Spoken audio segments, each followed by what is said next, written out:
if you're in a situation like this where you feel like your union's letting you down, you should definitely document, take notes on when those calls were made and when they weren't answered, and you can bring that evidence forward.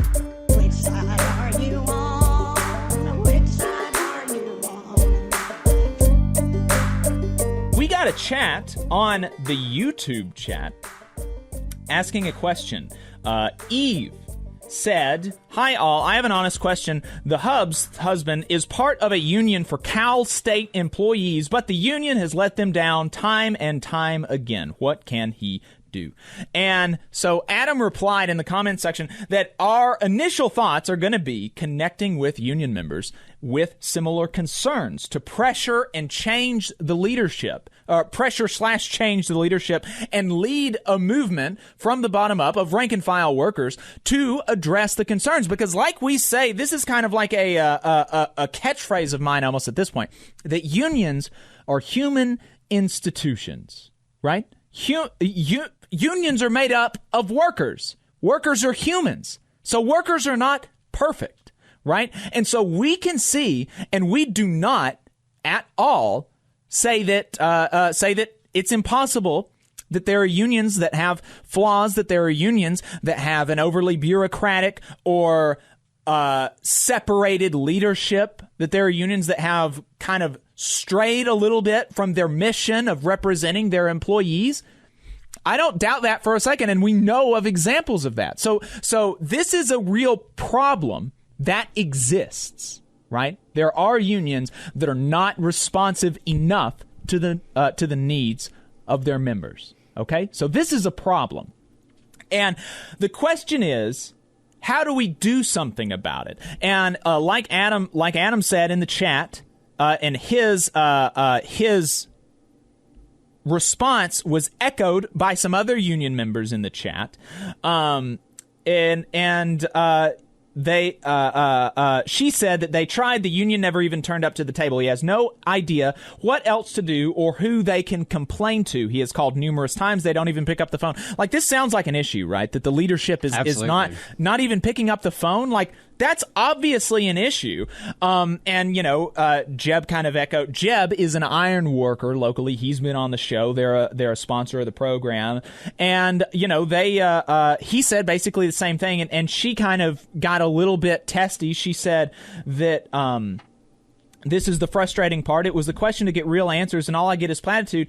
And respectfully, Eve, I would say that, what we're saying and what Jeb is saying is not a platitude, because unions, Jeb said that the union is the workers. And so because the union is the workers, he can make a change even if he's not in leadership. He can get with his coworkers who have concerns and make those concerns known, right? Because even where you have a responsive leadership, it doesn't mean anything if they don't have the rank and file workers to back them up. So if you have an unresponsive leadership, then you can get a rank and file movement to make them responsive, or to replace them if they don't become responsive. And we've seen multiple stories of this happening, like Adam mentioned, the Chicago Teachers Union. The Chicago Teachers Union had a very similar thing happen, at where they had a leadership that was not responsive to the needs of the members, and so there were rank and file Chicago teachers who got together in their schools and started talking together, started organizing together without the help of the leadership, to build power themselves. I mean, Adam, can you talk a little bit? You know a little bit more about the Chicago teachers. So if she's looking for like a specific guide for how to do that, I think there's a lot of reporting that's been done and analysis that's been done on the Chicago teachers, and so that's like one of the first places to look is what did they do, right? That's the first thing that came to my mind, especially with it being public sector in this specific example as well. What they did in Chicago is, as you mentioned, rank and file folks came together. They formed a caucus called the Caucus of Rank and File Educators, CORE, And what they were doing, on the one hand, was more or less doing the work the union was supposed to be doing. So they were actually having meetings. They were collecting concerns from members. They were doing community organizing and building the coalitions with parents and students and neighbors. And so all the things that basically they saw their union was not doing were things that that the caucus started pursuing and doing themselves. Like, hey, if you're not going to do it, we'll do it ourselves. We'll prove how it's supposed to be done. And the other piece of it was organizing to actually change the leadership and run for union offices from the lowest level down to all the way up to president. And ultimately, they did succeed in taking the presidency and a majority on the executive board. And so it's sort of you got to have multiple pieces to it.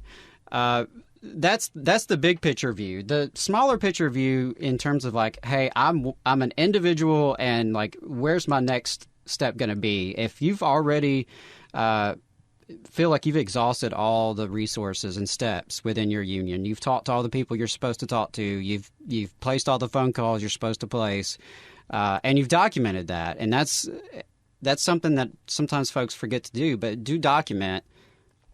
Not just when you're talking with your boss, but if you're in a situation like this where you feel like your union's letting you down, you should definitely document, take notes on when those calls were made and when they weren't answered, and you can bring that evidence forward. And if you can't resolve it internally with the union by going all the way to the top, if need be, the last resort would be to take it to the National Labor Relations Board, because unions do have a legal obligation to represent their members. And they can be charged with a failure to represent.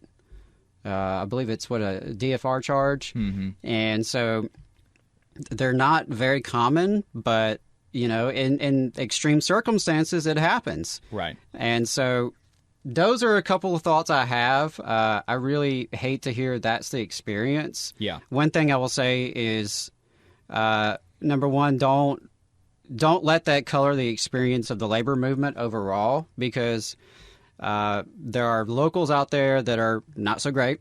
There are locals that are. There are leaders that are not so great, and there are leaders that are. But your bad experience doesn't necessarily mean that that's how all unions are or how all leaders are in the union movement. And I would also say, don't just drop your membership, because as soon as you drop your membership, well, then obviously you have even less input into the process, and you're going to probably just be dismissed even more so. As long as you're an active member, you still have certain rights to representation and to services that you should get. If you pay dues, you should get what you pay your dues for. So those are some of my thoughts. I would say just document where you've gone through the process and kind of worked your way up the ladder. But it's very likely it's a cultural issue within the union, where maybe there's been a long practice of sort of being disconnected from the rank and file. Right. I don't know about this union. I'm not going to speak on what kind of model they follow or the merit of their leaders, but that's not a good report for sure. Absolutely they're not even answering the phones. That's really not a good report. But like Adam said, and this is and we'll move forward from after this. But like Adam said, it's important to recognize that individual stories of union malfeasance or union inaction are not representative of the labor movement as a whole, and they're not representative of the value that coming together with your sisters and brothers on the job and organizing a union, it does not, that is not representative of the value that has, because we can look at what they do for people. And my uncle is a really good example of this, and I didn't know this until recently. But my uncle was a chief steward of the Teamsters at UPS in Huntsville, and he got people their job back when they were unjustly fired. He did a lot of work for the union, and when it came his turn to be represented for the union, for his the leadership to kind of fight for him, he felt like they did not, and he was fired, and the union was not able to get him reinstated, and so he ended up doing a lawsuit on his own, and he won, which is amazing, and so he's on disability now because he was injured on the job, and he's got a really good retirement coming from UPS, and so he will tell you how the union, how his leadership screwed him over, right? He'll tell you that, and he's not going to mince words, but he will also tell you that the only reason he's got a good retirement is because he was a Teamster. He'll also tell you that the reason that he retired in 2002 making $35, $40 an hour is because he was a Teamster, right? So he doesn't lose sight. And we were talking about the Amazon campaign, and he was like, I just can't understand it. I just can't understand why they wouldn't unionize. And this is a guy who has been personally screwed over by unresponsive leadership. Yeah. And that is the attitude. And Eve, I totally understand that this does leave a bad taste in your mouth. And it leaves a bad taste in my mouth. And this behavior does undermine unions. But it's important to contextualize. And I've had those kind of conversations when I've been out recruiting members. Yep. This is a right-to-work state. You actually have to recruit members to be part of the union. And I've had those conversations where folks did have a bad experience in another industry or in another local, and it really can leave a bad taste in people's mouth. And so that's why I think it's important that we all do the best that we can and understand how it goes beyond just that one worker, that one member, that one local. It does reflect upon the movement overall. And, that's something that weighs heavy on me thinking about my past experiences. What could I have done better to represent members? What were the cases that I lost that those things still weigh on me. And I can tell you every person I know who's worked, who's either been elected to union office or worked as a union staffer,